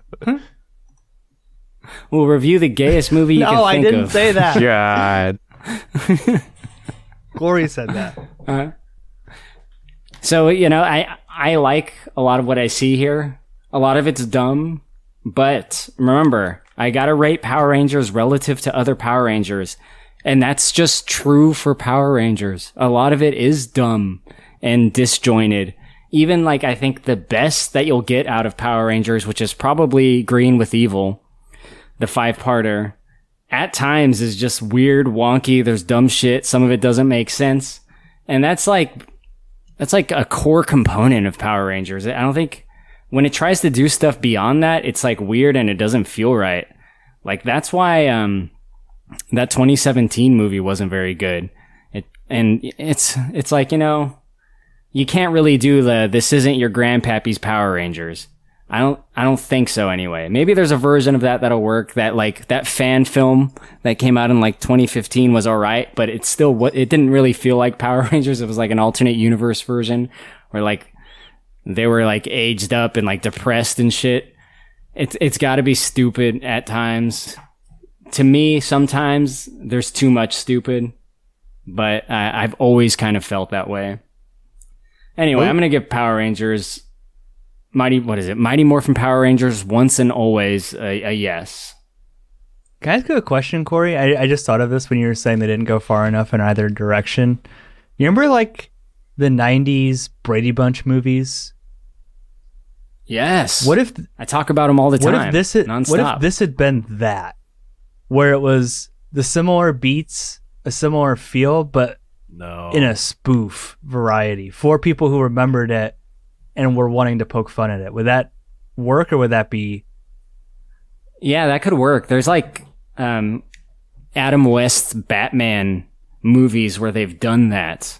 If I remember correctly, there's one where like it's the actual like Batman and Robin actors as themselves, as the actors, but they have to like get into the suits and like fight against the other actors that play the villains because they're like scheming some kind of plot, something like that. But I don't remember that one very well. The one I do remember is an animated version, which came out 5 years ago, maybe, of the Adam West series. I wish I remembered the name, and I don't. But they use the original actors as the voice actors, and it's essentially like more of a parody of something that's already kind of like a self-aware, stupid thing, and it makes it really funny. It would have to go full-blown comedy, but that would be funny for someone like me. Right. I don't know if that would work for everyone necessarily, but I would accept that, absolutely. Let's write a script. That's what I'm saying. I was rejecting that idea at first, but I was thinking how much like you could kind of poke fun at it. You would have the dudes in like suits Galaxy punching Quest. each other. You could poke fun at it, and then in the third act, you come around and make it serious and emotional again, and it's gonna like pack that much more of a punch. I actually really like that.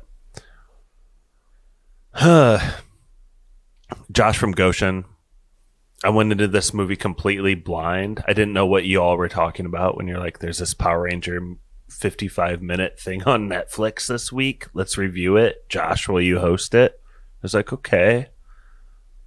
I was so shocked. No, you didn't say okay. It took you 2 days to confirm that you were going to host the pod. Well, that's what I'm saying.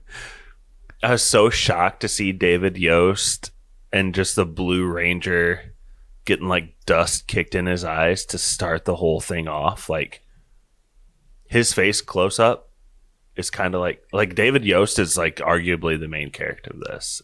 And I think that's kind of cool. This movie is a mess, like Pap said, but it's like a mess exactly like any individual episode of Power Rangers would have been back in the day. And that's kind of what Kylo is saying too. It really is an homage. It's like, it's got a little bit of hint of meta stuff in it, I think, to y'all's point. But I think it's pretty like true face. It wants to get a younger audience, I think, involved. And I think that's kind of cool. So I'm going to give this. And with that, we'll head on to Wait. trivia. What are you giving it? What? You cut out. Did I cut out for you guys? You gave it a hard no? Josh gave it a hard no. Hard no from Josh. 3 no's and 1 yes. Wow. Surprising from Josh. Let the record Oh show. my gosh. You know what? I'm just going to I'm going to neutralize this whole situation. I'll give it a soft Vigo yes. So we got 2 yeses, 2 no's. It's equalized. I want to toss it to Spoiler Man for a few shout outs before we hit trivia, because I do have a little bit of a trivia for you guys. But why don't you guys take a pee, grab a drink, and we'll be right back.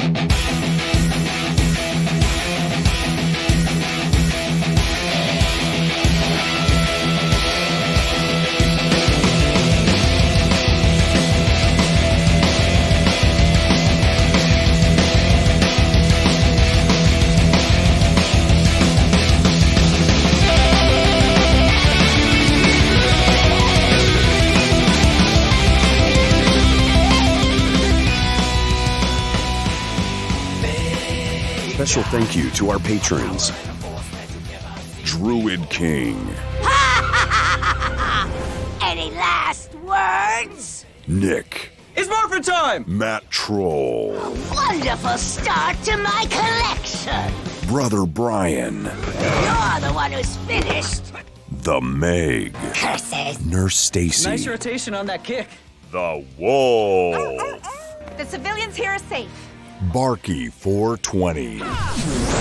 PK! You still got it. Spencer. I never lost it. Gale. Time to move. Swole. Man, they got a lot more Rangers than I expected.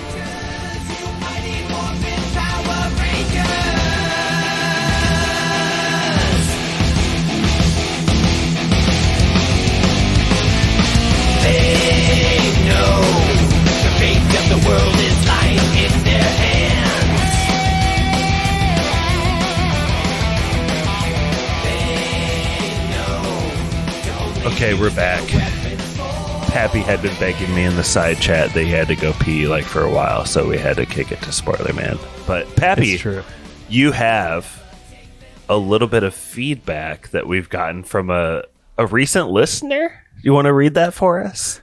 Right. Well, we got into the philosophical, deep discussion of AI and consciousness tonight. I asked ChatGPT if they had ever heard of spoilers, and it gave me some bullshit answer like, I do not listen to podcasts. Try again later. But I asked Google Bard if she had listened to podcasts, and this is the answer that we got.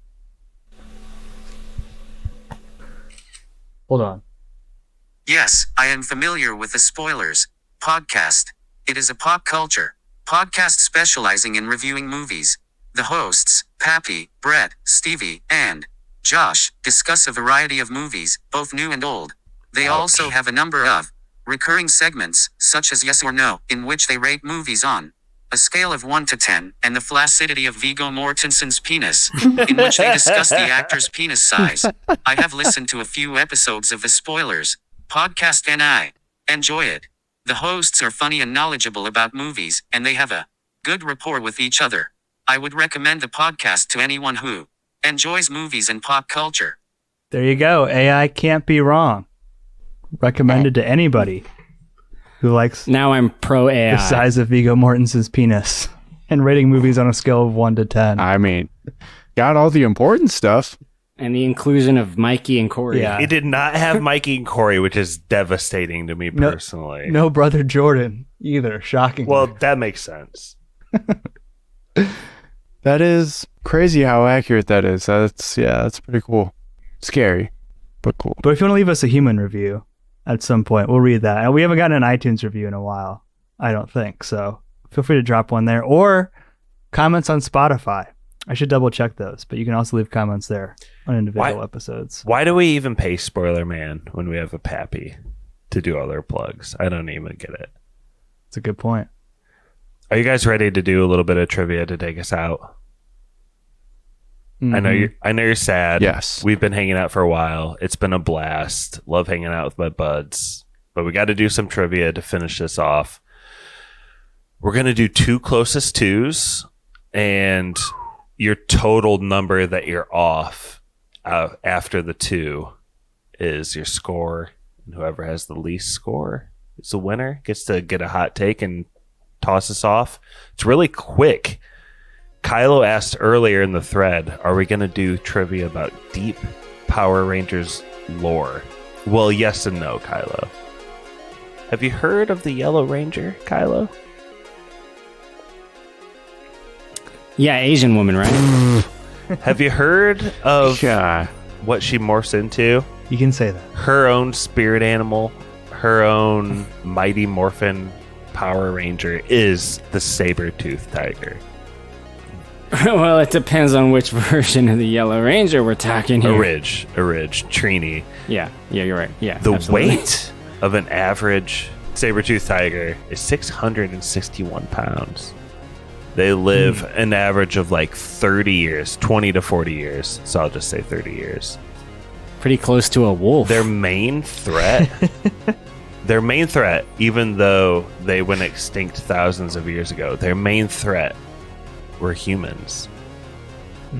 Where you guys need to step in your first closest 2.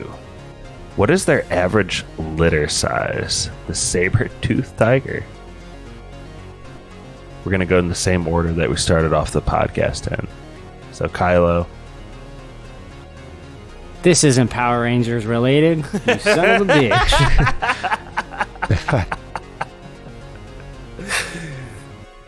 It's movie related. Animal Kingdom.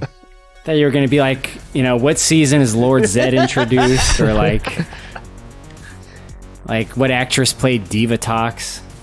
Of course it's the closest to. So, I don't know, 5 cats? It'd be cat pups? Kittens? I suppose. Kittens. Pap. Their average kitty litter size. Yeah.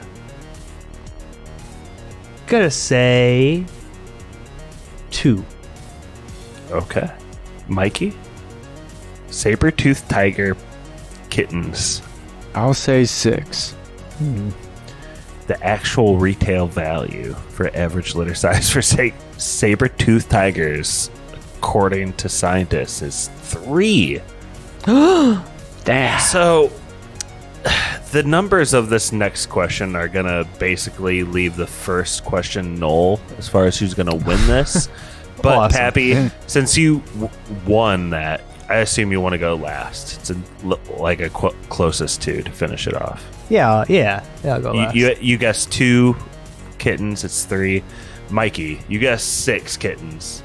How many years ago, approximately, did the saber-toothed tiger go extinct?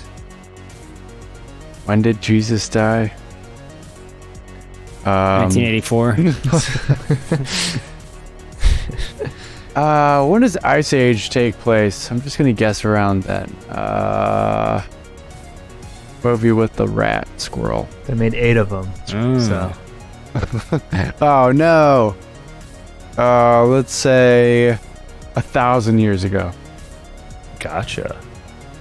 Kylo, you guessed 5 kittens. It was 3. So that was a really good guess. But you were 2 off, whereas Pappy was 1. How many years ago did the saber-toothed tiger go extinct? Like, it's gotta be more, I think. I'm gonna double Mikey's answer. He said 1,000. He did. So I'll go with 2,000 because I'm pretty sure like Jesus rode one to Golgotha. So there you have it. Kylo knows a surprising amount about the Bible. Love to see it. Jesus rode a saber-toothed tiger. He was a huge Power Rangers fan. I'm gonna say 2001 years, but I think it's way more. I think it's way more too, actually. What are your guys' actual guesses? Like, that's not as fun. I'd probably say like 12,000 That years was gonna ago. be mine. 12,500. The actual year they think ish the saber-toothed tiger went extinct was 10,000 years ago. It looks like with 10,000 years and an average kitty litter size, and you add everything up, it looks like you beat Kylo by 2 units after all of that. Let's go. Kylo, I'm sorry, but Pappy, one of the originators of spoilers, please toss us out, but give us a little bit of a final take. Give us a little bit of an outro here. Hot take. I haven't had a hot take in a while. You know what I think's overrated? Razor scooters? No, those are awesome. Being able to efficiently pack a dishwasher. I am like the worst dishwasher packer of all time. And I've had multiple people in my life come in and redo how I've loaded dishes in the dishwasher. And I just don't think it fucking matters. Like, who cares? Like, you have a couple extra dishes in the sink. There's going to be another load at some point. Like, I don't get what the big fucking deal is of like, oh, we squeezed in an extra cup. Great. Congrats. We have 10 in the cupboard. Who cares? That's my hot take.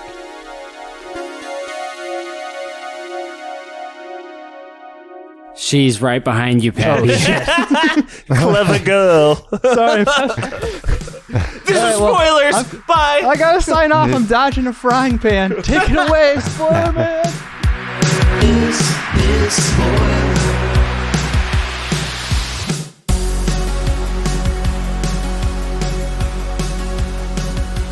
If you'd like to request an episode, hear your name read by Spoiler Man, or even just help us make podcasts, please check us out on patreon.com/spoilerspodcast. Be sure to check out Korey's podcast, Big Dumb Movie. Our email is podcastspoilers@gmail.com. Twitter is @spoilers_pod. Our Instagram is podcast spoilers. It's lit. Josh Hensley from the Rutabaga wrote our theme song. Please support this podcast by leaving us an iTunes review.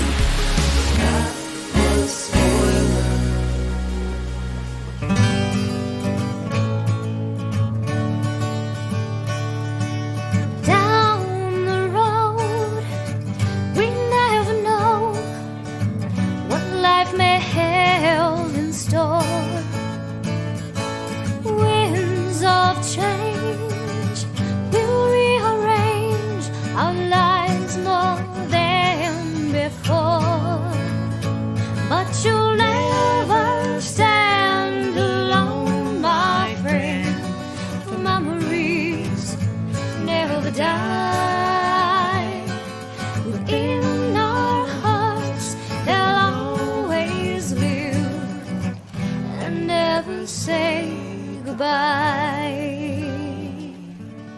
I wanted to pick the Lone Ranger, but Stevie told me not to. Because you guys want to be positive on Gore Verbinski as much as possible. Just Gorecore. Don't tarnish Gore Verbinski by reviewing his bad movies. No, we did the Army Hammer? What's it called? What was that bad Gore Verbinski movie we did, Mikey? The horror one? Cure for Wellness. Yeah, that sucked. That movie had such promise. I saw that trailer and I was certain that this was going to be a good movie. I knew it. Way too long for what it was. It was a long ass movie. And obvious and kind of dumb. That's one of the worst I've ever had to pee in a movie. I almost went full Ryan Reynolds. He didn't pee his pants. Dude, stop trying to make peeing your pants cool. Consider me Miles Davis. Representation matters. We're drunk men everywhere. Maybe he just didn't, you go to the urinal, you just don't finish. All the khakis. Yeah. Oh, I know this story. So he went to the urinal, he peed. Someone went to the urinal next to him, but there were no barriers. And he was like, he's like, fuck this, I'm out. Dude, that shit makes me so uncomfortable. The no barriers shit. My movie theater doesn't have barriers at the urinals. I was at a restaurant, I don't know, in the last week, and there was no barriers. And the urinal was in plain sight of the sink with the mirror reflecting. So it's oh my God. That's weird. It was terrible. So from any angle in the bathroom, you could see someone's wiener at the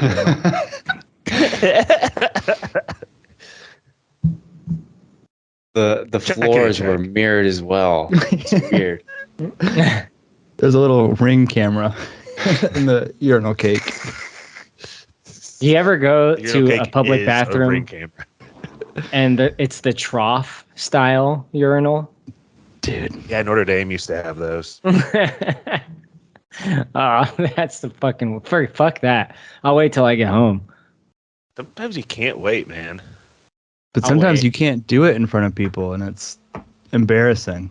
You're just sitting there holding it, dude. I've been there. I'm just holding it I probably look like they caught me jerking off or something. You just stand there, so it's been a reasonable amount of time, and yep, this is what I came here for. Corey, where are you encountering these still? That they're not even at Notre Dame or Wrigley anymore, I don't think. Yeah, those buildings are hundreds of years old. Yeah, it's nothing in California that old. They had better fucking toilets and Young Guns in that one scene. The outhouse. Yeah. He kills him with his dick out. By the way, you're under arrest. That was spoilers.